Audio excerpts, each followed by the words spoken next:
E aí galera, eu sou o Nóbrega, beleza? Chegando com mais uma gameplay aqui no canal. Jogo finalizado, beleza? Galera, a gente vai agora fazer o quê? Vamos mostrar todos os recursos bônus aqui na mesma gameplay, um por um.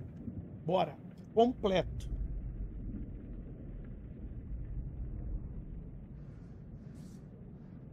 Vamos lá, vamos pela ordem.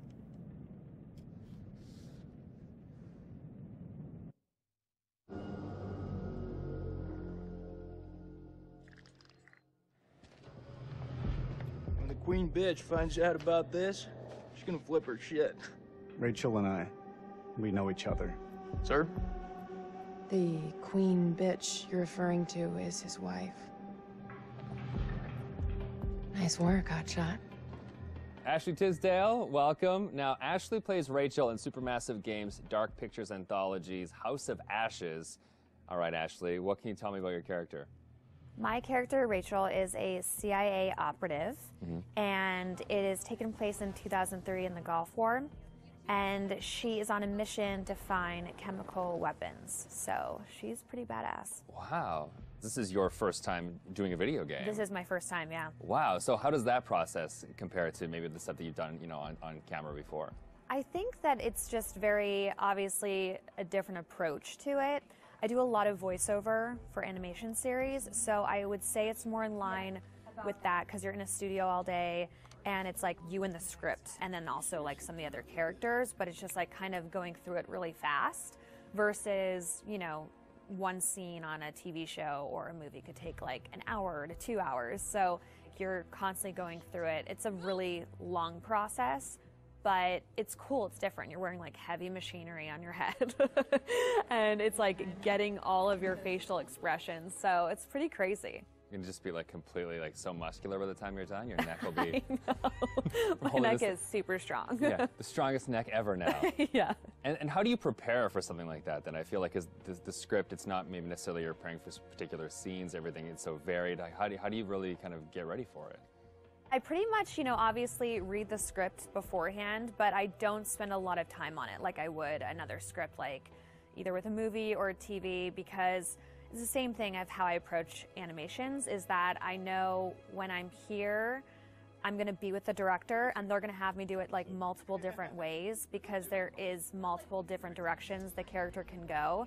So if I were to fully prepare, I would maybe like put myself in this like, well, it's got to be this way, and I want to feel free to like be able to have them say, do it more sympathetic and do it more angry. And so I kind of don't fully prepare. I just know who the character is, and as long as I know the intention of what I'm saying, then I'm good.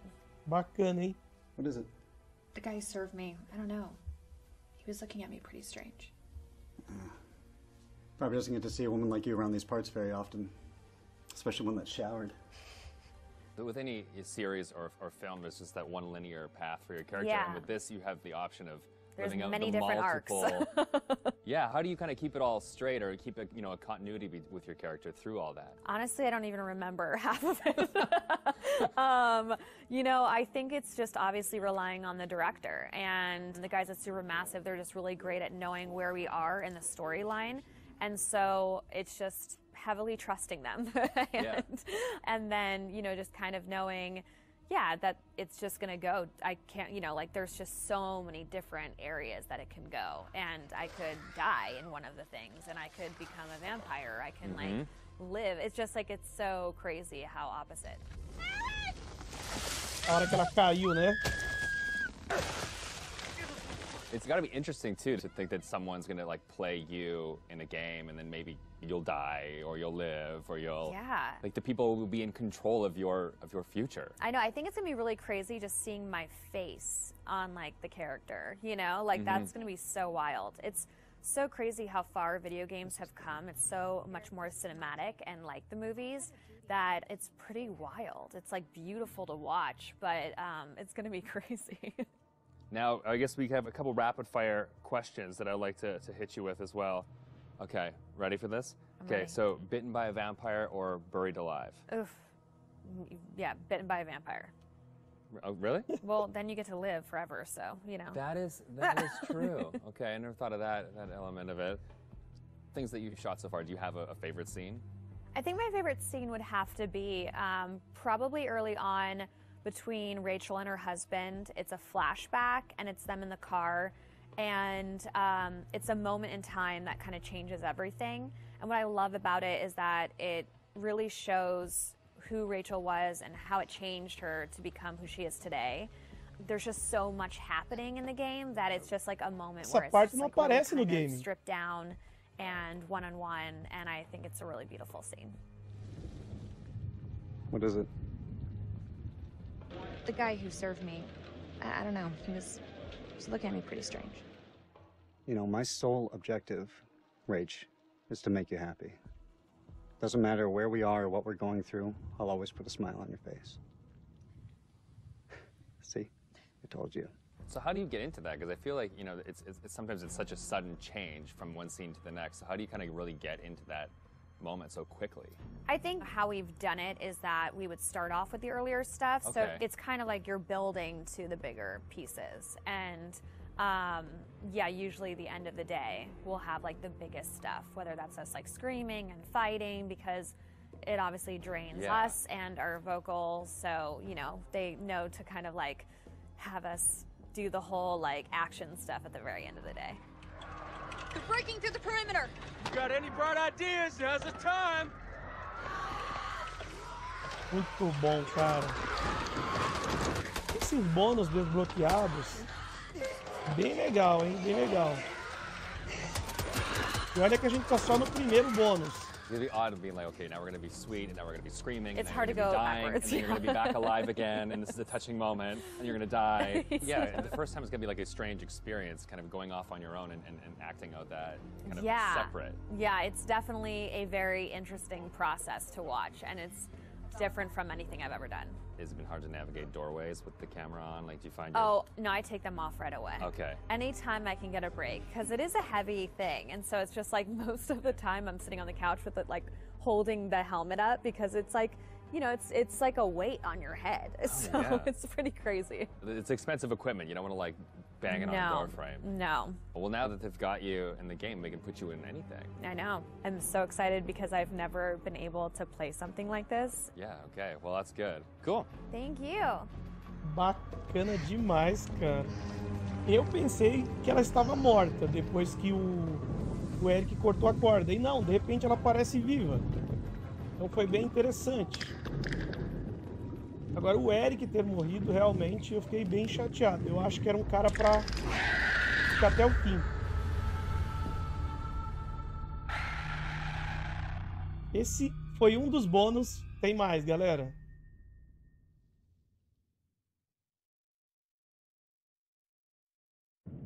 É isso aí. Vamos pro segundo agora. Entrevista com o criador de monstros.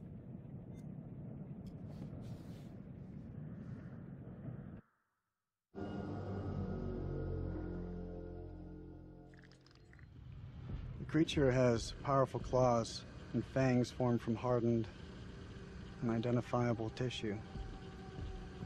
Two of the incisors appear grossly malformed and discolored.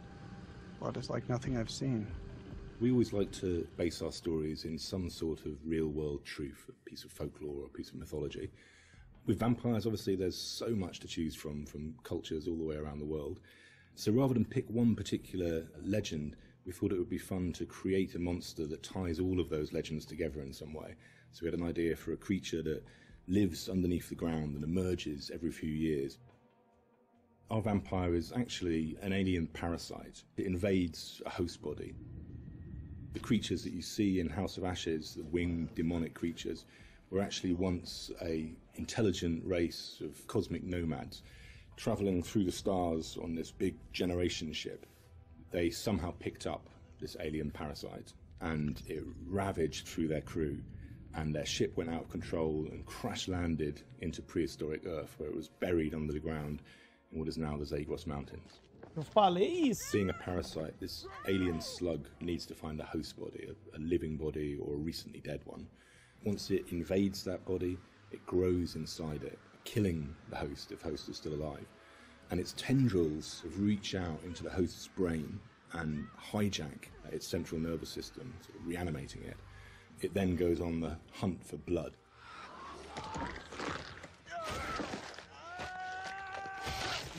It feeds on the adrenaline in blood. So in order to get the adrenaline pumping, it needs to terrify its prey. So it shrieks at them and drags the kill out until the blood is really, really pumping, and then it strikes. You keep lookout. Fuck! Agora que ela é puxada, né? We wanted to show the viewer different forms of the creature and make them think that initially it's a demon, then they think that it's a vampire, and then finally the revelation that it's an alien. So just to explain where the parasites have come to infect some of our game characters, this shows a game character who's going through different stages, is infected, starts to affect the character, and there's a final look from that where the fangs are coming through the skull. So that's one of the developments of how our classic vampire is actually a host. Another example of that is an Akkadian warrior who's been taken over by the parasite, and again the fangs have come through, the vines are poking through the head. This human is now being taken over, his skin is dying, the parasite is trying to grow within. But we progress that into looking at the design on the alien demon, I call it. This had to have very unique elements that came through from the head design. So we've got a very animalistic head here, but also we've got the fangs. These fangs are coming from the parasite that's within, so the fangs are coming through. It's almost deforming the shape of the host. Oh, shit. What the fuck happened to your teeth, buddy? We refined that further to what is our final head, where the ear is a part of the skull and it flexes open. A bit like a frill lizard, where the frill of the canopy comes out, our head is actually moving apart. And we've got illustrations that show that, where the head is dormant and is concealed, but then as it hears and wants to resonate, the skull expands open. And that then allows the creature to hear and pick up on anything within the environment. Barulho, né, que ele faz, It's né? always good to base at least some of it on anatomy that we recognise, and that provides a foundation for the vampire. It's bipedal and human in its structure, but we've just changed things, tweaked them, made them a bit more alien. So, for example, the ribs joined together at the sternum to form a rib cage, but we've expanded it out quite a lot, and some of the ribs are fused together to make bony plates. It's just to suggest that it's had a very different evolution from a human. We tried a version with human-style legs, but in the end we went for a dog-type leg. It just made it more creature-like and more threatening, and we added bird-like talons on the toes, just to give it some natural weapons and make it into a predator. We didn't want to focus too much on bat reference, because we were trying to steer away a bit from the classic bat-like vampire. We did go for 2 sets of bat-like wings. One of the shots in the game is of the vampire jumping down from above, backlit with its wings out in an attack pose. And when we saw that pose, we decided to add an extra set of wings attached at the hip joint. It just really helped that silhouette. The environment is very interesting because they can use not just the floor, they can fly as well. They can walk on the walls, but they've got claws. So imagine something really interesting in a cave where you've got creatures coming towards you, from every angle. I think that visually is something impactful and very interesting to look at, and scary. One of the interesting parts is the finding of those nuances and details that really bring the character to life. How does it move? How does it behave and act? We had motion capture, and then we had the more traditional computer animation keyframing. On the motion capture side, there were a variety of different setups that we tested. We had arm extensions, and then we had various different leg stilts that our creature actor used. But what was apparent when filming this was that it really limited his movement. So in the end, we decided not to use any of that, and he just performed himself. Basically, this gave him the freedom to really express that physicality in acting and gesture. They react to sound like bats. Demais, cara. They hear you. They hunt you. The vampires have these head plates, these bony kind of gristly structures on their heads that click and vibrate, kind of like a bat's echolocation. They're used to survey environments and to locate prey. We went through a lot of different iterations, and we tried a lot of different things. Like I think I sampled keyboards and mouse clicks, and then used a scooter fender and a wet trainer. and it made this organic, clicky, squeaky sound. And then Aw. I had a friend of mine, like in the States, take a taser to a bunch of meat and a bunch of like organic material, and it came out a lot more aggressive. It just sounded meaner. I got something for you. And then the biggest thing that we had was this little tiny drum and a rod with fishing line in between it. So we twisted a rod and made this clicking and popping sound. So that ended up being one of the main tonal layers for it. But none of them quite fit right. But once we put them all together and like layered them all together on top of each other, then it started to actually work as a holistic, organic thing. Something entirely new to House of Ashes, which is a classic horror movie trope, is the vampire point of view shots, which we use a very wide lens and we use some perspective distortion on those shots, which helps sell the power and hunger of the vampires as they're chasing the soldiers, and it helps make the soldiers feel very small and very weak. And doing so, it also helps us as the player realise that these vampires are inhuman, and that when we're watching what they're doing, they're bouncing off of walls and they're climbing on the ceilings and flying.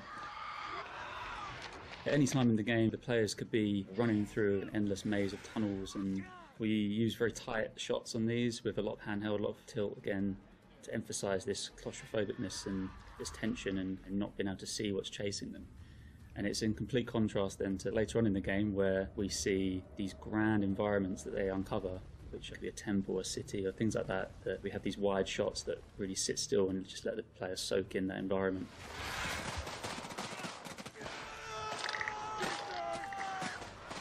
This is the most complex creature that we have ever animated in the studio. But the challenge is more than a challenge, is the fun to do it. Because it's not a real creature, you can push it in a way that you can use your imagination to make it more interesting. We're facing an enemy we know zero about. An enemy of unknown size from their home turf. Sucks to be us.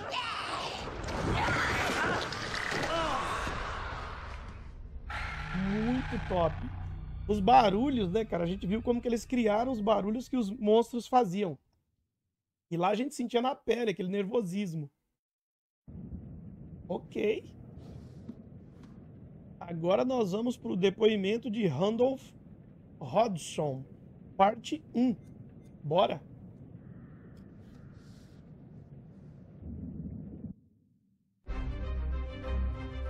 September the 24th, 1945.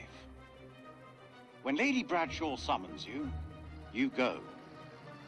Mary and I were bound for a honeymoon, but the chance to dine with one of Britain's finest antiquarians was too great for us to miss. When we met, Bradshaw wore a brooch that caught Mary's eye. A Sumerian relic recovered from a dig site in the Hashemite kingdom of Iraq. After dinner, she showed us another find from the same site, a gold cuneiform tablet. She called it the final puzzle piece in her life's work, a map that pinpoints the tomb of Alexander the Great. If she's right, the tomb lies somewhere on the border of Iraq. Lady Bradshaw wants us to lead her expedition. I realize now that our honeymoon will take place in a dusty dig site in the Zagros Mountains. April the 2nd, 1946. We have assembled our team. Top of my list was my old comrade from the wars, Captain Sherman Crowe, bulldog of Omaha Beach. We found him in Cairo, brawling for money in a Levantine drinking club. Crowe recommended an experienced dig foreman, Arthur Pullman, and in Haifa we picked up my assistant, the always inquisitive Aline Journeau. Lady Bradshaw insisted on the presence of her own advisor, Ellis van Hoyten, an archaeologist I know only from his poor reputation. Our team complete, we shall head to the Lebanon and from there by train to Baghdad.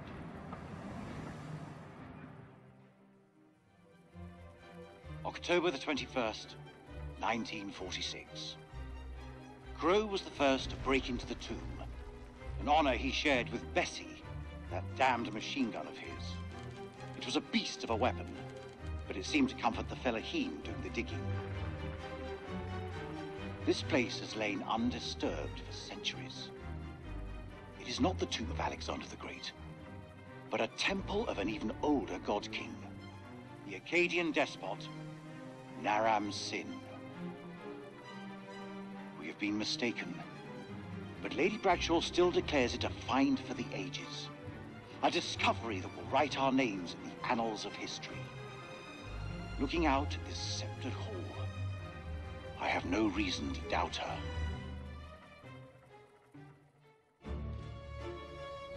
The catacombs beneath the temple are heaped with human bones. Aline has worked sacrificial digs in El Castillo, but even she hasn't seen death on this scale before. The Akkadians killed thousands in the name of their gods, most ritually decapitated, but others crudely slain and dumped in charnel pits, as though the slaughter had spiraled out of control. What plague or cataclysm demanded such a price? So much blood spilled. And for what? Whatever happened here millennia ago, it is a secret waiting to be discovered. Our work begins in earnest.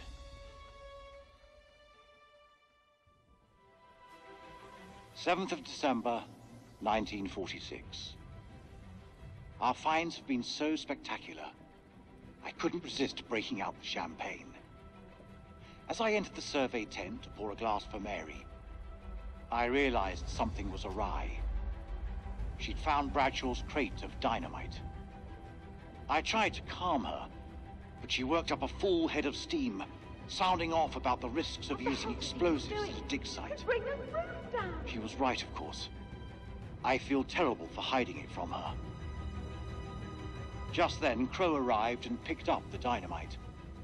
When Mary ordered him to put it down, he looked her boldly in the eye and said they'd found something below.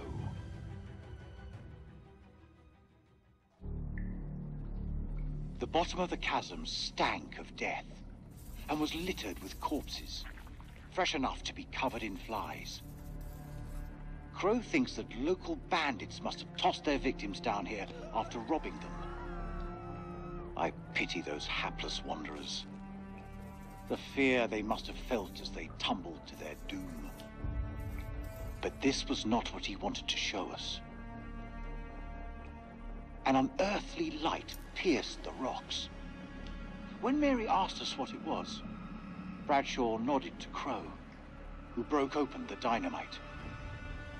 She said she intended to find out.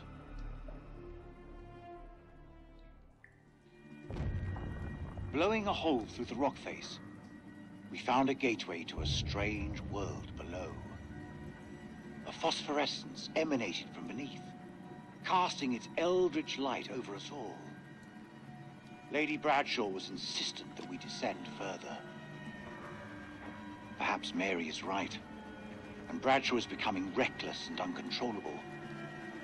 But I can't stop thinking about what's down there. I am now working with Crow and Pullman to set up a winch and elevator to descend into the shaft. What mysteries lie below, I wonder, undisturbed by the world above.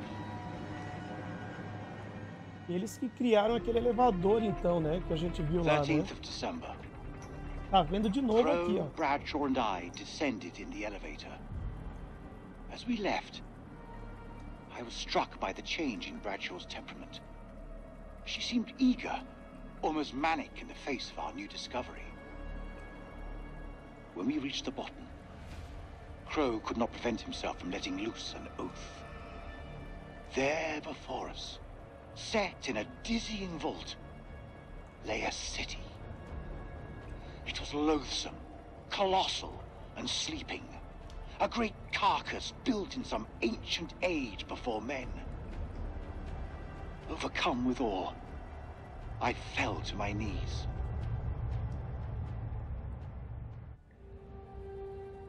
"28th of December. God forgive us. For days we have studied this dead, silent realm and its entombed abominations. Now the horrors have come for my own dear Mary. Crow found her unconscious in the Star Chamber, her notes scattered around her, He carried her back to our supply room and laid her down in one of the cells.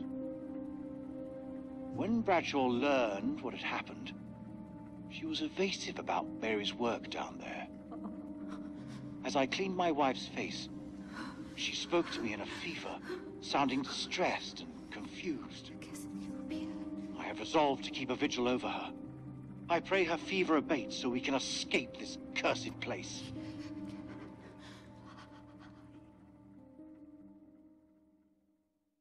Caramba, galera, é isso aí. Agora falta a gente ver a parte 2. Isso tudo a gente desbloqueou jogando o game e fazendo as nossas escolhas, tá? Então vamos ver a parte 2. Vamos seguindo aqui. Tá bem interessante de ver por tudo que por onde a gente passou, por onde a gente jogou e as escolhas que a gente fez, né?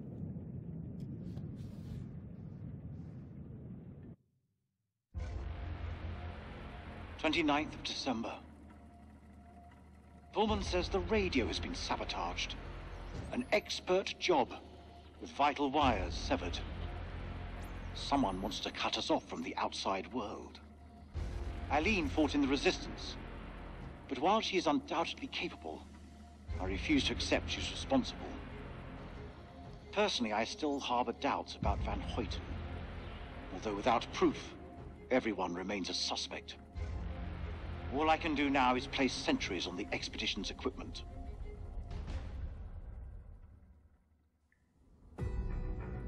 30th of December. Mary's condition worsens. This evening, I awoke from an exhausted daze to find Lady Bradshaw asking my wife more of her damned questions. Mary was babbling something about winged demons. At this, Bradshaw's eyes lit up and she asked whether Mary could sense them now. Gripped by delirium, my wife lashed out, clawing at Bradshaw's chest. Lady Bradshaw withdrew, and I was, after a while, able to calm my wife.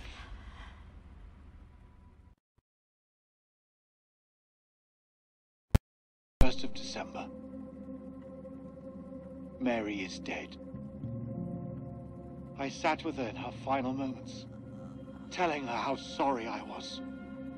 Sorry for accepting Bradshaw's offer, for ever coming to this hell-forsaken place, for placing my vanity above our love. When Mary spoke about the end of everything, I knew she sensed death coming. With her last words, she made me swear to bury this place.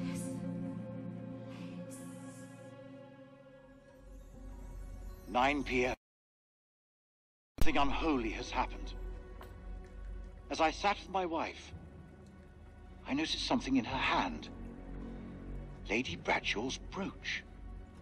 She must have pulled it from her shirt when she grabbed at her. Turning it over, I noticed that it looked like one of the creatures we'd exhumed from the cocoons. Were these the demons Mary had spoken about? Had Bradshaw known all along what we'd find down here?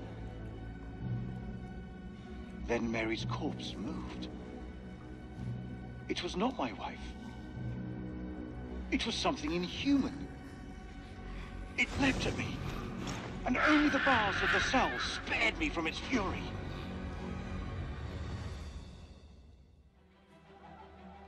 The camp is in uproar. Workers are missing, and Lady Bradshaw has returned to the city deep below. No one knows why, but I can guess. She yearns for the same fate that befell Mary. She wants to be one of them.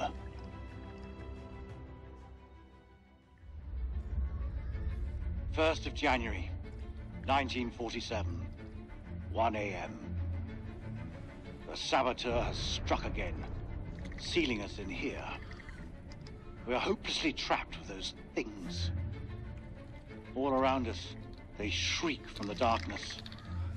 Crow has set up his machine gun, pointed towards the catacombs. Mary was right. We cannot fight that which does not live. There is only one option now. Bring the whole damn temple even if it means bringing it down on our own heads. They cannot be allowed out of here.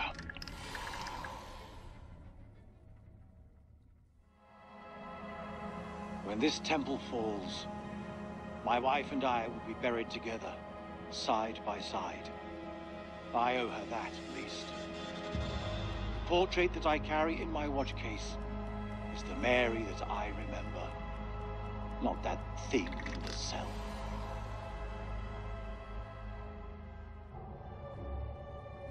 This was all Lady Bradshaw's doing.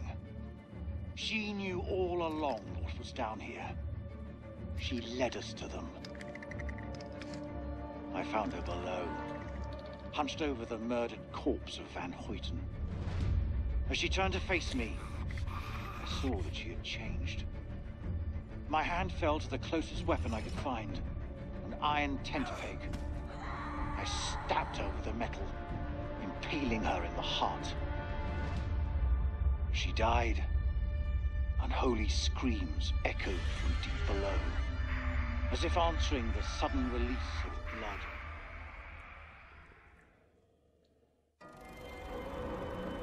They are coming. We must end it here, with fire and gunsmoke. If there is time, my last act will be to dictate this diary onto tape. Perhaps, if it is found in the rubble, it can serve as a warning to any who follow us.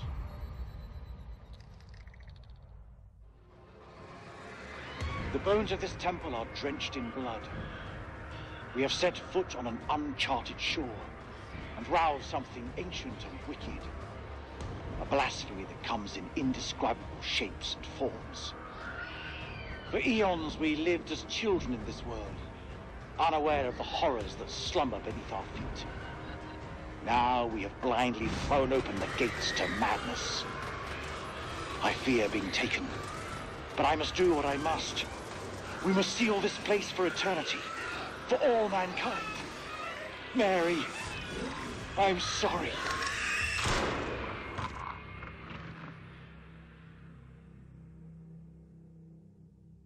O Randolph morreu tentando acabar com tudo aqui, deixar tudo aqui embaixo, tudo preso aí. Mas ele acabou morrendo sem conseguir fazer isso, né? Infelizmente. Galera, todos os bônus aí a gente mostrou, finalizamos o game. Beleza? Incrível. Curti demais. Espero que vocês também. E é isso aí.